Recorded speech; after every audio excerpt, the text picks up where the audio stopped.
Kryetari i komunës së Tetovës Bilal Kasami, i shoqëruar nga zëvendësi i tij Albi Qamili, ka pritur në takim përfaqësuesit e iniciativës për dhënien e provimit të jurisprudencës në gjuhën shqipe të udhëhequr nga studenti Mevlan Ademi. Siç ka njoftuar Kasami gjatë takimit, është diskutuar gjërësisht për problematikën në fjalë dhe ka njoftuar se mbështet plotësisht këtë iniciativë dhe se do të përkujdeset që kushtetuta të zbatohet në çdo fushë. Kasami ka siguruar se provimi i jurisprudencës do të mbahet përsëri në gjuhën shqipe.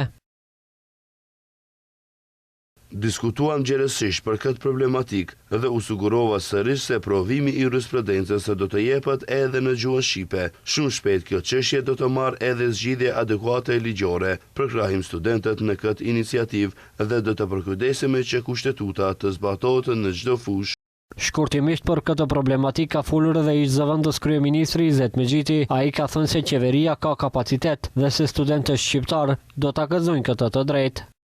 Qeveria ka kapacitet dhe studentët shqiptar do kenë në gjuhën shqipe provim. Për zgjidhjen e kësaj problematike për të cilën po diskutohet gjithandej tashmë një javë, kryeministri Mickovski ka paralajmëruar se qeveria do të përgatitë zgjidhje të re ligjore, e cila do të dërgohet për mendim në Komisionin e Venecias dhe më pas do të miratohet në Kuvend.